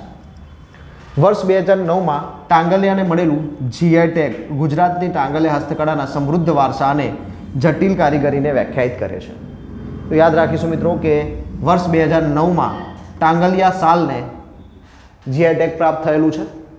આપણે પાછલા પાક્ષિક અંકમાં પણ એક જીઆઈ ટેગ જોઈ ગયા હતા કે જેને વર્ષ 2011માં જીઆઈ ટેગ પ્રાપ્ત થયું હતું. તો હવે આપણે તે વસ્તુનું નામ લખીશું, ના કે વર્ષનું. તો વર્ષ 2011માં આપણે કોને કોને જીઆઈ ટેગ એનાયત કર્યો છે તે જુઓ, કોમેન્ટ કરશો. ત્યારબાદ સિનેમા જગતના વ્યક્તિ, સિનેમાનું આવું જ એક દૂરદેશી વ્યક્તિત્વ એટલે 1899માં નવસારી જિલ્લાના પોંસરા ગામે વંચિત પરિવારના જન્મેલા શ્રી કાનજીભાઈ રાઠોડ. અત્યારે આપણે વાત કરવાના છીએ કાનજીભાઈ રાઠોડની. આ એક ફોટોગ્રાફ તેમનો દેખાય છે કાનજીભાઈ રાઠોડનો પાસપોર્ટ સાઇઝનો, કે જે તે મ્યુઝિક સિને જગતમાંથી મળેલો છે. કાનજીભાઈએ કારકિર્દીની શરૂઆત ઓરિએન્ટલ ફિલ્મ કંપનીમાં સ્ટીલ ફોટોગ્રાફર તરીકે કરી હતી, જે પછી તેમની ઓળખ બોમ્બે સિનેમાના પહેલા પ્રોફેશનલ ડિરેક્ટર તરીકે પ્રસ્થાપિત થઈ. એટલે કે બોમ્બે સિનેમાના પ્રથમ પ્રોફેશનલ ડિરેક્ટર કોણ હતા? તો તેઓ હતા કાનજીભાઈ રાઠોડ. મિત્રો, પ્રિલિમ પરીક્ષાના અનુસંધાને કદાચ ઓછું કામનું હોય, પરંતુ મેન્સ માટે ઘણું કામનું છે. કારણ કે જીપીએસસીની જે મેન્સની એક્ઝામ્સ લેવામાં આવતી હોય છે તેમાં કલ્ચરના પોર્શન્સની અંદર એક પ્રશ્ન નાટ્ય કળામાંથી ખાસ પૂછવામાં આવે છે, તો તેના અનુસંધાને આ ડીડા ઘણો કામમાં આવી શકે તેમ છે.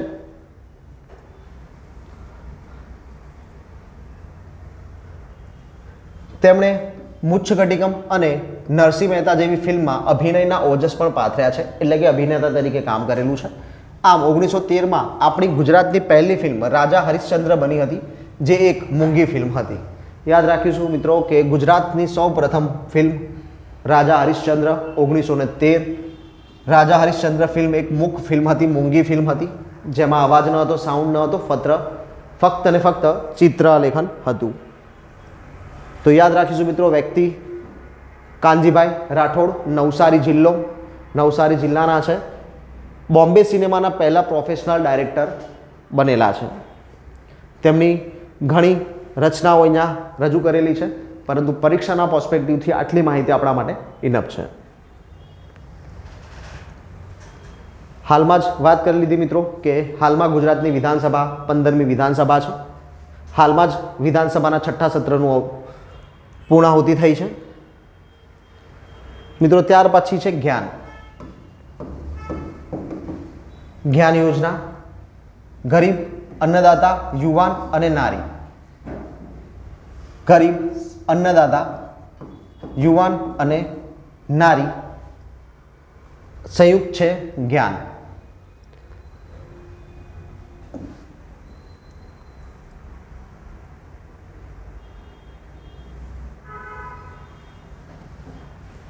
ચોવીસ કલાક સતત વીજળી મળતી રહે તે હેતુથી નરેન્દ્રભાઈ મોદીજી દ્વારા શરૂ કરાયેલ જ્યોતિર્ગ્રામ યોજનાના પરિણામે આજે 24 કલાક સતત 3 ફેઝ વીજળી રાજ્યના અંતરિયાળ વિસ્તારોના ગામો સુધી મળી રહે છે.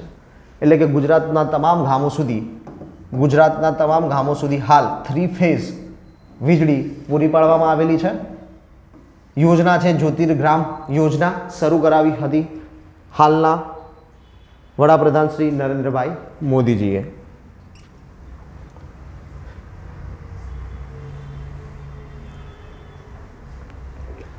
બીજને જંતુનાશક કે ફૂગનાશકના બદલે બીજામૃતનો પટ આપવામાં આવે.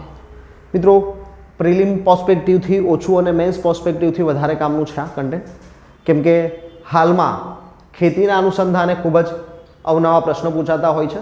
એમાં પણ છેલ્લા પાછલા ઘણા પેપર જોઈએ તો તેમાં આ બાબતે પર્યાવરણીય અનુસંધાન પર પ્રશ્નો પૂછાયેલા પણ છે. તો મેન્સ માટે કામનું છે આ વસ્તુ કે બીજને જંતુનાશક કે ફૂગનાશકના બદલે બીજામૃતનો પટ આપવામાં આવે. જમીનમાં છાણિયા ખાતરનો સીધો ઉપયોગ કરવાને બદલે તેઓ ઘન જીવાત્મકનો ઉપયોગ કરે. મિત્રો, આ બધી વાત છે જમીન સંરક્ષણની.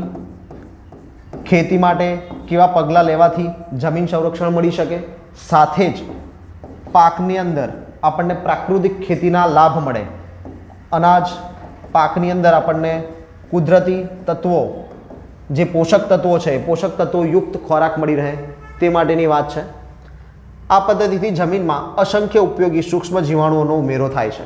શેનાથી થાય છે? તો બીજને જંતુનાશક કે ફૂગનાશકના બદલે બીજામૃતનો પટ ચડાવવામાં આવે.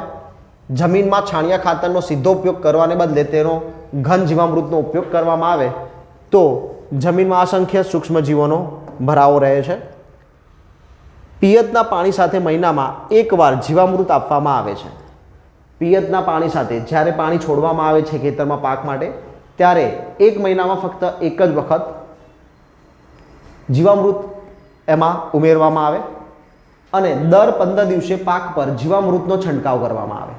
જે આપણે દવાઓ જોતા હોઈએ છીએ, પાકને નુકસાન ન થાય, જીવાતથી બચાવવા માટે જે આપણે જોઈએ છીએ કે અલગ અલગ રાસાયણિક દવાઓનો છંટકાવ કરવામાં આવે છે, તે રાસાયણિક દવાઓનો છંટકાવ ન કરતા જીવામૃતનો છંટકાવ દર 15 દિવસે એક વખત કરવામાં આવે.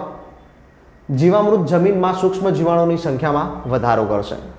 તો આનાથી જમીનમાં સૂક્ષ્મ જીવોની સંખ્યામાં વધારો થશે, જે પાક માટે ઉપયોગી છે.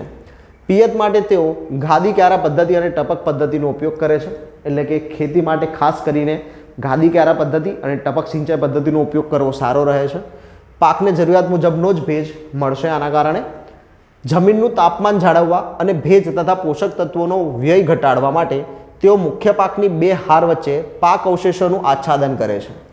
પાકના અવશેષોનું આચ્છાદન 2 પાકની હારોળ વચ્ચે કરવામાં આવે છે.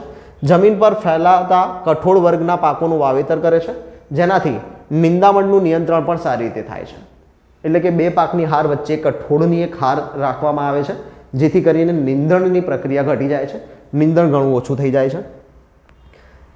ત્યારબાદ બીજું એક મહત્વની વસ્તુ છે મિયાવાકી કૃષિ ઉપવન.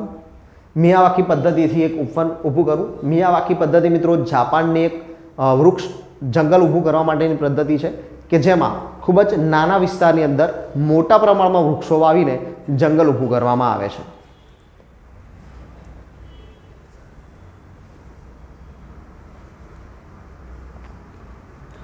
પ્રાકૃતિક કૃષિમાં દેશી ગાયનું મહત્વ સમજીને વિનોદભાઈએ ગીર ઓલાદની 5 દેશી ગાયો રાખી છે. મિત્રો, સરકાર દ્વારા દેશી ગાયો રાખવા માટે પણ સહાય ચૂકવવામાં આવે છે. તેમના ગોબર અને ગૌમૂત્રનો ઉપયોગ કરીને બીજામૃત, જીવામૃત અને ઘન જીવામૃત અને પાક સંરક્ષણ માટેના શસ્ત્રો તૈયાર કરવામાં આવે છે.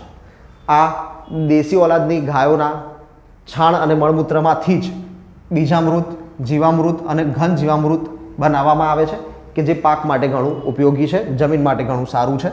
ગોબરમાંથી નીકળતા મિથેન ગેસનો સદુપયોગ કરવા માટે ગોબર ગેસ પ્લાન્ટ બનાવેલ છે. મિત્રો, સંપૂર્ણપણે કોઈ પણ વસ્તુનું વેસ્ટિંગ નહીં, જે પણ વસ્તુ મળે છે તેનો સંપૂર્ણ ઉપયોગ કરે છે.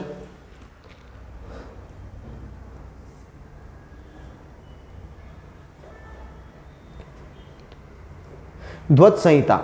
મિત્રો, આપણે જાણીએ છીએ કે દર 15 ઓગસ્ટના રોજ આપણે ધ્વજ ફરકાવવા માટે છૂટા થઈ ગયેલા છીએ. એટલે કે સરકાર દ્વારા દરેક નાગરિકને ધ્વજ ફરકાવવા માટેની અનુમતિ આપી દેવામાં આવી છે, જેના અનુસંધાને દરેક ઘરો ઉપર મોટા ભાગે 15 ઓગસ્ટના રોજ આપણે ધ્વજ ફરકાવતા હોઈએ છીએ. જે આપણને આ સત્તા આપે છે તેઓ એક્ટ એટલે ધ્વજ સંહિતા એક્ટ. તો આ ધ્વજ સંહિતા એક્ટની વાત કરીએ. રાષ્ટ્રીય સન્માન અધિનિયમ 1971 અને ભારતીય ધ્વજ સંહિતા 2002 જે રાષ્ટ્રીય ધ્વજના ઉપયોગ, લહેરાવવા અને પ્રદર્શનનું નિવારણ કરે છે, જેમાં આપણે 21 અને 22માં સુધારા કરેલા છે. 21 અને 22ના સુધારા થકી જ સામાન્ય નાગરિકને પણ આ અધિકાર પ્રાપ્ત થયો છે. હવે જોગવાઈ એ છે કે ભારતનો રાષ્ટ્રધ્વજ હાથથી કાંતેલા અને હાથથી વણેલા અથવા મશીનથી બનેલા કોટન, પોલિએસ્ટર, ઊન, સિલ્ક ખાદીના કાપડમાંથી બનાવેલો હોવો જોઈએ. આ પૈકીના કોઈ પણથી બનેલો હશે તો ચાલશે.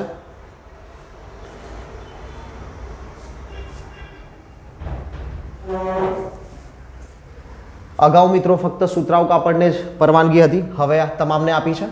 જાહેર જનતાની કોઈ પણ વ્યક્તિ, કોઈ પણ બિન સરકારી સંસ્થા અથવા કોઈ પણ શૈક્ષણિક સંસ્થા તમામ દિવસો અને પ્રસંગો, ઔપચારિકતાઓ અથવા તો અન્ય પ્રસંગોએ રાષ્ટ્રધ્વજ ફરકાવી પ્રદર્શિત કરી શકે છે.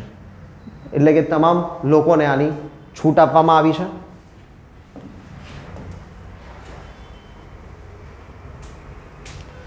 જ્યાં ધ્વજ ખુલ્લામાં પ્રદર્શિત થાય છે અથવા તો જાહેર જનતાના કોઈ પણ સભ્ય દ્વારા ઘરે પ્રદર્શિત કરવામાં આવે છે, તે દિવસે અને રાત્રે લહેરાવી શકાય છે. એટલે કે તેને દિવસ રાત લહેરાવી શકાય છે. તેને રાત્રે ઉતારી લેવાની જરૂર નથી. રાત્રિ સમયે તેને ઉતારી લેવાની જરૂર નથી. પરંતુ જે ધ્વજ બંધ જગ્યામાં લહેરાવવામાં આવેલો છે તે ધ્વજને સંપૂર્ણપણે રાત્રે ઉતારી લેવાનો રહેશે. એ ફક્ત દિવસે જ લહેરાવી શકાશે. પરંતુ ખુલ્લી જગ્યામાં લહેરાવેલો હશે તો ચાલશે, તો તેને રાત્રે સમયે પણ ફરકાવી શકાશે. રાષ્ટ્રીય ધ્વજ લંબચોરસ આકારનો હોવો જોઈએ. તે કોઈ પણ કદનો હોઈ શકે છે, પરંતુ ધ્વજની લંબાઈ અને ઊંચાઈ એટલે કે પહોળાઈનો ગુણોત્તર 3:2 હશે. મિત્રો 3:2 પરીક્ષામાં ઘણી વખત પ્રશ્ન પૂછાય છે અને લગભગ વર્ષ 2019ની કોન્સ્ટેબલની પરીક્ષામાં પણ આ પ્રશ્ન પૂછાઈ ચૂક્યો છે કે ધ્વજની લંબાઈ અને ઊંચાઈ અથવા તો લંબાઈ અને પહોળાઈનો ગુણોત્તર શું છે. તો લંબાઈ અને પહોળાઈનો ગુણોત્તર છે 3:2. 3 જે છે એની શું છે? લંબાઈ છે અને 2 છે એની પહોળાઈ છે. તો આમાં કન્ફ્યુઝ ના થતા આપણે લંબાઈ પહોળાઈ જોવાની રહે છે. યાદ રાખીશું 3:2. પરીક્ષામાં તમને પરેશાન કરવા પહોળાઈ જેમ લંબાઈ આપી શકે છે. તો પહોળાઈ જેમ લંબાઈ આવશે તો 2:3 થઈ જશે. તો આ ખાસ ધ્યાન રાખશું કે પરીક્ષામાં આપણને પહેલાં શું આપવામાં આવ્યું છે? પહોળાઈ આપવામાં આવી છે કે લંબાઈ આપવામાં આવી છે? લંબાઈ 3 છે, પહોળાઈ 2 છે. પહોળાઈ એટલે કે ઊંચાઈ 2 છે. જ્યારે પણ રાષ્ટ્રધ્વજ ફરકાવવામાં આવે ત્યારે તેની સ્થિતિ આદરણીય અને અલગ હોવી જોઈએ. ફાટેલો કે ગંદો ધ્વજ પ્રદર્શિત ન કરવો જોઈએ. ધ્વજ અન્ય કોઈ ધ્વજ સાથે અથવા તે જ ધ્વજ પોલ પરથી અડધો ધ્વજ સાથે લહેરાવવો જોઈએ નહીં. એટલે કે એક જ પોલ ઉપર અલગ અલગ 2 ધ્વજ લહેરાવાના રહેતા નથી. એક ધ્વજ ઉપર ફક્ત ને ફક્ત એક જ ધ્વજ લહેરાવી શકાશે. રાષ્ટ્રપતિ, ઉપરાષ્ટ્રપતિ, વડાપ્રધાન, રાજ્યપાલ વગેરે સિવાય કોઈ પણ વાહન પર ધ્વજ ફરકાવવામાં આવશે નહીં. તો ફક્ત 4 જ વ્યક્તિ, રાષ્ટ્રપતિ, ઉપરાષ્ટ્રપતિ, વડાપ્રધાન અને રાજ્યપાલ, આ 4 જ વ્યક્તિઓના વાહનો ઉપર આપણને રાષ્ટ્રધ્વજ જોવા મળશે. રાષ્ટ્રધ્વજ કરતાં ઊંચો અથવા તેનાથી ઉપર અથવા તો તેની સમાન અન્ય કોઈ ધ્વજ અથવા ઝંડો લહેરાવવો જોઈએ નહીં. એક ધ્વજ પોલ ઉપર આપણે રાષ્ટ્રધ્વજ લહેરાવ્યો છે, તો બીજા ધ્વજ પોલ ઉપર તેનાથી ઉપર બીજો કોઈ ધ્વજ હોવો જોઈએ નહીં. તેની સમકક્ષમાં આપણે ફરકાવી શકીએ, પરંતુ તેનાથી ઉપર નહીં. ધ્વજ કરતાં ઊંચો, તેનાથી સમાન અન્ય કોઈ ધ્વજ અથવા ઝંડો લહેરાવવો જોઈએ નહીં. કોઈ પણ ઝંડો હશે એનાથી નીચે લહેરાવી શકાશે.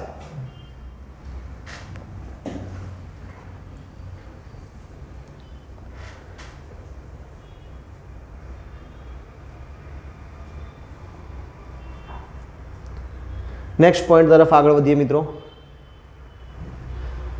સ્ટેમ્પ ડ્યુટીના અમુક કિસ્સાઓમાં સરકાર દ્વારા કરવામાં આવેલા સુધારાઓની વાત કરીએ. વડીલોપાર્જિત મિલકતના કિસ્સામાં અવસાન પામેલી પુત્રીના વારસદારો દ્વારા, યાદ રાખશો મિત્રો કે પુત્ર નહીં પુત્રીના વારસદારો છે, પુત્રીના વારસદારો દ્વારા કરવામાં આવતા હક કમીના ડોક્યુમેન્ટ ₹200ની સ્ટેમ્પ ડ્યુટી વાપરીને કરી શકાશે. ₹1 કરોડ સુધીની લોનની રકમ ઉપર મહત્તમ ₹5,000ની મર્યાદામાં સ્ટેમ્પ ડ્યુટી ભરપાઈ કરવાની રહેશે. એટલે કે જો 1 કરોડની લોન લેવામાં આવે છે તો મહત્તમમાં મહત્તમ વધુમાં વધુ ₹5,000 સ્ટેમ્પ ડ્યુટી ભરપાઈ કરવાની થાય.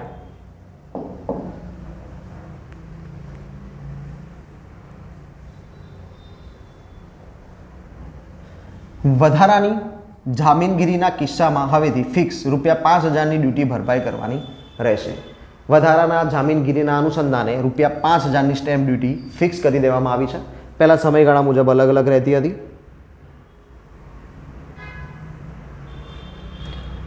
એક વર્ષથી ઓછા સમયગાળાના ભાડાપટ્ટાના ડોક્યુમેન્ટ ઉપર સરેરાશ વાર્ષિક ભાડાની રકમના 1%ની જગ્યાએ હવે રાજ્ય સરકારે રહેણાંક રેસિડેન્શિયલ માટે ફિક્સ ₹500 એટલે કે ભાડા કરાર જે રેસિડેન્શિયલ મકાનની અંદર કરવામાં આવે છે એ હવે ₹500ની સ્ટેમ્પ પર અને વાણિજ્ય કોમર્શિયલ માટે 1,000ની ડ્યુટી પર ભરપાઈ કરવાની જોગવાઈ કરાઈ છે.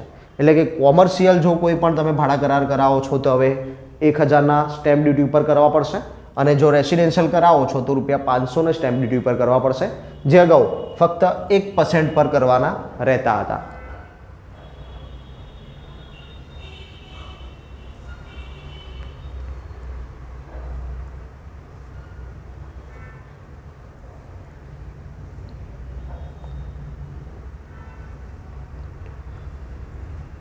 નેક્સ્ટ પોઈન્ટ છે મિત્રો, GP Drishti, Gujarat police drone response and aerial surveillance ટેક્ટિકલ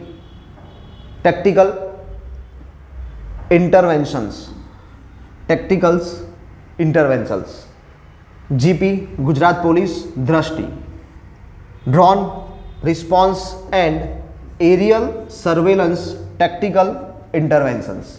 full form ઘણી બધી વખત પરીક્ષાઓમાં પૂછાય છે મિત્રો, ખાસ યાદ રાખીશું કે ગુજરાત સરકાર દ્વારા સર્વેલન્સ માટે આ નવી શરૂઆત કરવામાં આવી છે.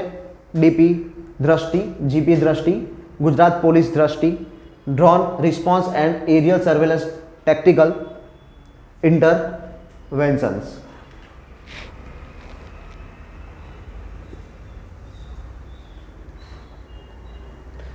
લાસ્ટ અંકની જેમ મિત્રો આંકમાં પણ પ્રશ્નો મળી રહ્યા છે આપણને.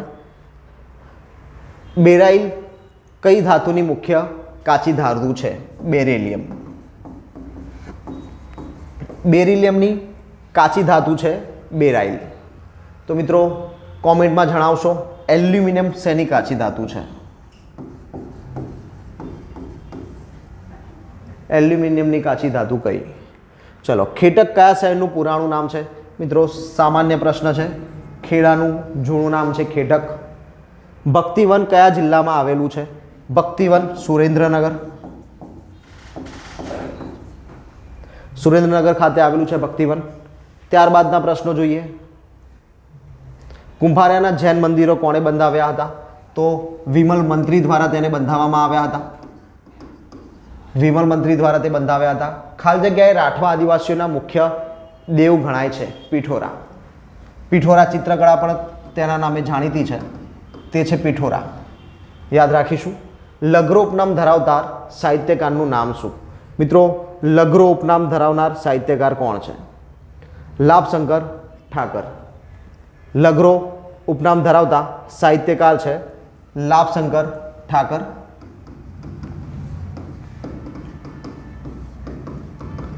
લાંગણજ કયા જિલ્લામાં આવેલું છે? મહેસાણા જિલ્લાની અંદર આવેલું છે લાંગણજ. ત્યારબાદ એક રિઝનિંગનો પ્રશ્ન છે મિત્રો. કૂતરો ભસે છે તો ઊંટ શું કરે છે? તો ઊંટ ભાંભરે. ઘાંઘરે. ભાંભરેની જગ્યાએ અહીંયા આપ્યું છે આપણને ઘાંઘરે, તો ઊંટ ઘાંઘરે છે. નૌકાદળના વડાને શું કહેવામાં આવે છે? નૌકાદળના વડાને કહેવામાં આવે છે એડમિરલ. એડમિરલ, નૌકાદળના વડા એડમિરલ તરીકે ઓળખાય છે. પ્રખ્યાત પેઇન્ટિંગ મહિષાસુર કોણે દોરેલું છે? તૈયબ મહેતા.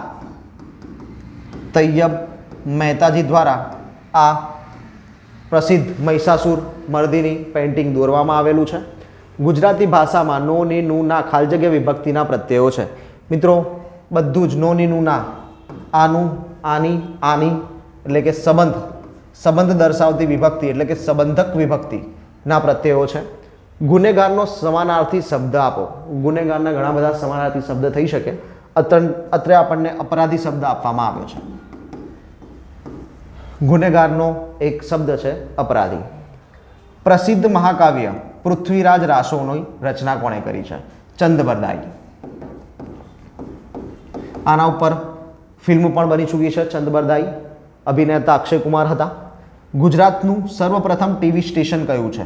ગુજરાતનું સર્વપ્રથમ ટીવી સ્ટેશન પિંચ, ખેડા જિલ્લો. ખેડા જિલ્લાનું પિંચ છે. કયા લોકનૃત્યનું મૂળ ગુજરાતના ચોરવાડમાં છે? ટિપ્પણી નૃત્ય. ચોરવાડની બહેનો ટિપ્પણી નૃત્ય કરે છે. જ્યારે ઘર ભરવામાં આવે ત્યારે ઘરની જે છાજ થાપવાની હોય તેના માટે આ નૃત્ય થતું. જય જગતનો નારો કોણે આપ્યો છે? જય જગતનો નારો આપ્યો છે વિનોબા ભાવે. વિનોબા ભાવે દ્વારા જય જગતનો નારો આપવામાં આવ્યો છે. ઠોઠ નિશાળીઓ બકુલ ત્રિપાઠી. ઠોઠ નિશાળીઓ ઉપનામ છે. ઉપનામ કોનું છે? તો બકુલ ત્રિપાઠીજીનું છે. બકુલ ત્રિપાઠીજીનું ઉપનામ છે ઠોઠ નિશાળીઓ. અખાડામાં જવા મેં ઘણીવાર અખાડા કર્યા છે. અલંકાર જણાવો. અખાડામાં જવા મેં ઘણીવાર અખાડા કર્યા છે. અહીંયા અખાડા શબ્દનું પુનરાવર્તન છે. અખાડાના અર્થ જુદા જુદા પણ થઈ શકે, એટલે આ કહેવાશે યમક. યમક અલંકાર.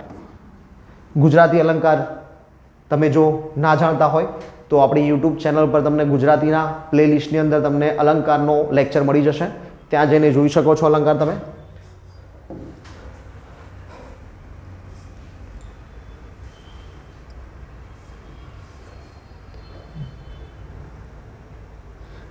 નેક્સ્ટ બીજો સાયબર ફ્રોડ છે મિત્રો, ઇઝી લોન ફ્રોડ.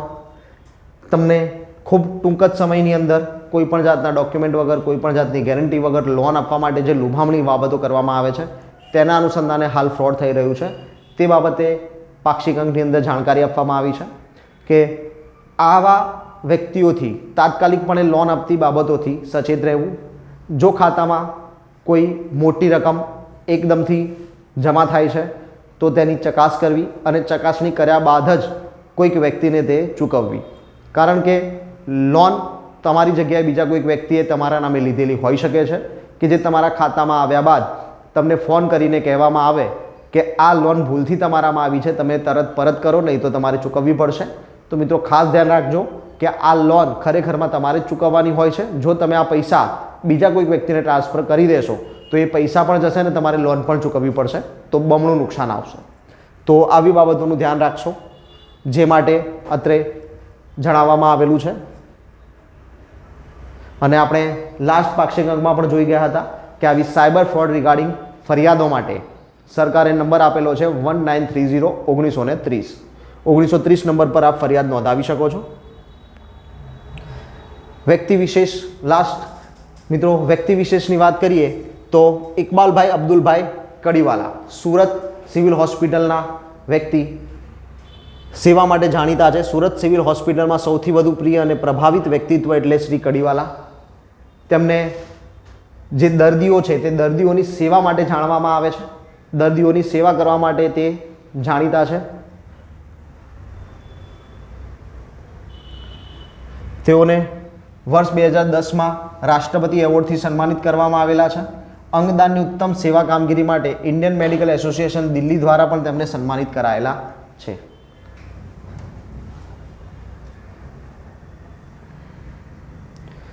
ત્યારબાદ મિત્રો આ પાક્ષિક અંકની ક્વિઝ આપને સ્પષ્ટપણે શાયદ વંચાતી હશે. પ્લીઝ કન્ફર્મ કરો કે સ્પષ્ટપણે વંચાય છે કે કેમ. નથી વંચાતી સ્પષ્ટપણે. ઓકે, હવે આમાં જોઈએ.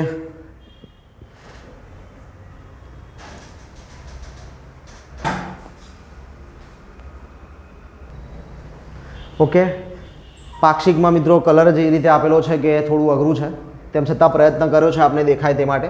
શ્રી કૃષ્ણ અને રૂકમણીજીના લગ્ન યોજાયા હતા તે સ્થળ માધવપુર ખાતે રામનવમીથી શરૂ થતો મેળો કયો છે? તો માધવપુરનો મેળો ક્યારે પૂર્ણ થાય છે એવો પ્રશ્ન આપણને પૂછ્યો છે. તો ચૈત્ર સુદ 13ના રોજ પૂર્ણ થાય છે. બીજો પ્રશ્ન છે, શ્રી કૃષ્ણ અને રૂકમણીજીનો વિવાહોત્સવ પૂર્ણ થયા બાદ રૂકમણીજીની ઈચ્છા મુજબ શ્રી કૃષ્ણએ કયા કુંડનું નિર્માણ કર્યું હતું? તો મિત્રો કદમ કુંડ. આપણે કીધું હતું કે કુંડની પાસે કદમના વૃક્ષ આવેલા હોવાના કારણે તેનું નામ કદમ કુંડ છે. ત્યાર પછીનો પ્રશ્ન છે, પ્રધાનમંત્રી આદર્શ ગ્રામ યોજના હેઠળ વર્ષ 2023-24માં ગુજરાતના કેટલા ગામોને આદર્શ ગ્રામ જાહેર કરાયા છે? તો 25 ગામો હતા મિત્રો. એસસી સમુદાયની વસ્તી જ્યાં 50%થી વધુ હતી તેવા ગામો. મુખ્યમંત્રી શ્રી ભૂપેન્દ્રભાઈ પટેલે દહેગામ ખાતે દેશના સૌથી મોટા 5.4 ગીગાવોટ સોલાર સેલ ઉત્પાદન પ્લાન્ટનું ઉદ્ઘાટન કર્યું. દહેગામ કયા જિલ્લામાં આવેલું છે? મિત્રો આપણે જોયું હતું કે નવસારી જિલ્લાના ચીખલી તાલુકામાં આવેલું છે. રાજ્ય સરકારના બિન નિવાસી ગુજરાતી પ્રભાગ દ્વારા આયોજિત ઈસવીસન 2025નો સદાકાળ ગુજરાત કાર્યક્રમ કયા રાજ્યમાં યોજાયો? તો મધ્યપ્રદેશ રાજ્યમાં 2025માં યોજાયો. 2024માં આપણે કર્ણાટકના બેંગ્લુરુમાં યોજ્યો હતો. અને મધ્યપ્રદેશની અંદર ભોપાલ, મધ્યપ્રદેશની રાજધાની ભોપાલ ખાતે આનું આયોજન કરેલું છે.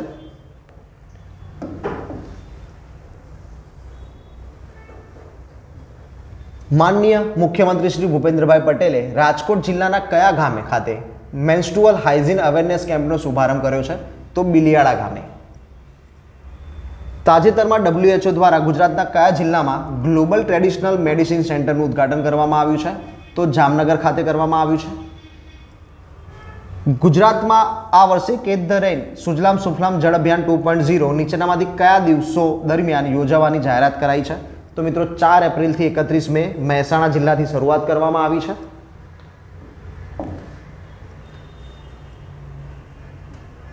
દહેજ પીસીપીઆઈઆર એ દેશના કુલ કેટલા PCPIR petroleum chemical and petrochemical investment રિજનમાંથી એક છે.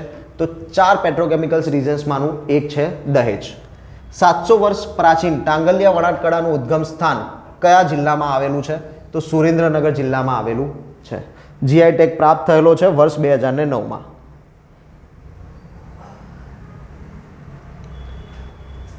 ત્યારબાદનો પ્રશ્ન છે મિત્રો, ડૉક્ટર સવિતાબેન આંબેડકર આંતરરાષ્ટ્રીય લગ્ન સહાય યોજના હેઠળ ઘર વપરાશના સાધનો ખરીદવા પતિ પત્નીના સંયુક્ત નામે બચત પ્રમાણપત્ર ભેટ સ્વરૂપે કેટલી સહાય અપાય છે? એટલે કે કુલ કેટલી સહાય અપાય છે? તો 2.5 લાખ. ઘર વખરી ખરીદવા માટે 1.5 લાખ અને બચત સ્વરૂપે 1 લાખ, એમ 2.5 લાખની રકમ અપાય છે. સૌપ્રથમ મૂંગી ફિલ્મ રાજા હરિશ્ચંદ્ર કયા વર્ષે નિર્માણ પામી હતી? વર્ષ 1913માં નિર્માણ પામી હતી. મુખ્યમંત્રીશ્રીએ જીસીસીઆઈ દ્વારા આયોજિત ઘેટ 2025નો શુભારંભ કરાવ્યો હતો. GCC Gujarat chamber of commerce and ઇન્ડસ્ટ્રીની સ્થાપના કોણે કરી હતી? તો શ્રી કસ્તુરભાઈ લાલભાઈ દ્વારા તેની સ્થાપના થયેલી છે.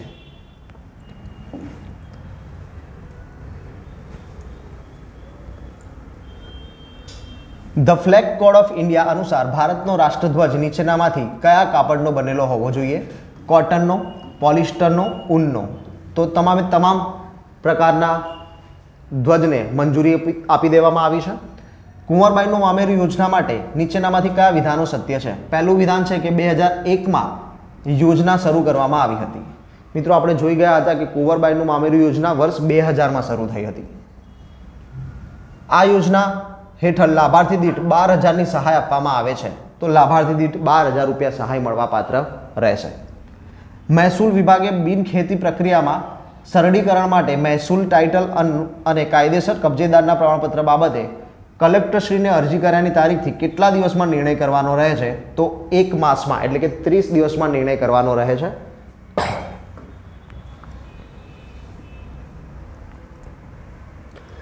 નવી જોગવાઈઓ અનુસાર ખેતીની જમીનની વેચાણ નોંધ પ્રમાણિત કરતી વખતે ખેડૂત ખરાઈની ચકાસણીમાં તથા મૂળ જૂની બિનખેતી માટે પ્રીમિયમને પાત્ર હોય તેવી જમીનો બિનખેતીમાં ફેરવવાની અરજીને તારીખથી કેટલા વર્ષ પહેલા રેકર્ડને ધ્યાન પર લેવાનું રહેશે નહીં? તો 25 વર્ષ પહેલાનું રેકર્ડ ધ્યાન પર લેવાનું રહેશે નહીં. 2000 પૂર્વે એટલે કે 25 વર્ષ પૂર્વેના રેકર્ડ્સને ધ્યાન પર લેવાના રહેતા નથી. પરંતુ જો રેકર્ડ પોતે જૂનું હોય, વર્ષ 2010-12ની આસપાસનું જ હોય, તો ત્યાંથી 25 વર્ષ પાછળ ગણવાના રહેશે.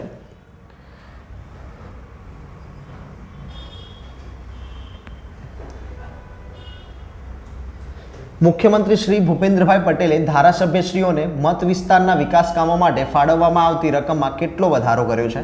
તો 1 કરોડનો વધારો કર્યો છે. આપણે જોયું હતું કેચ ધ રેન યોજના અંતર્ગત સોસાયટીઓને જે ભૂગર્ભ ટાંકી છે એ બનાવવા માટે લોન મતલબ કે સહાય આપવામાં આવે છે. 80-20ની સ્કીમ હતી.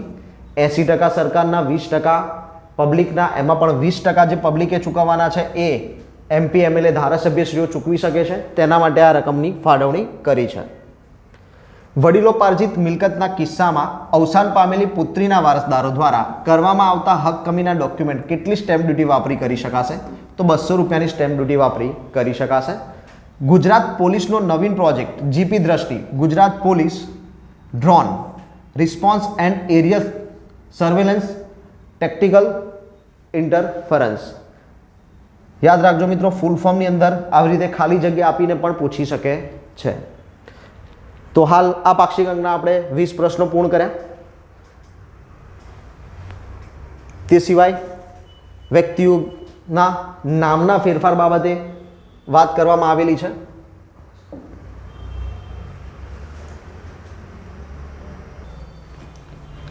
નામમાં સુધારા માટે નાગરિકો પોતાના નામ કે અટકમાં ફેરફાર કે સુધારા ભરવા માટે ઓનલાઈન અરજી કરી શકે છે. આ માટે રાજ્ય સરકારના નિયામક શ્રી સરકારી મુદ્રણ અને લેખન સામગ્રીની કચેરી દ્વારા e gazette Gujarat portal e-gazette.gujarat.government.in online પ્રક્રિયા કાર્યરત છે. એટલે કે હવે નામના સુધારણા માટે ઓનલાઈન અરજી કરી શકાશે અને ઓનલાઈન અરજી દ્વારા નામ અને અટકમાં ફેરફાર કરવો હોય તો થઈ શકશે.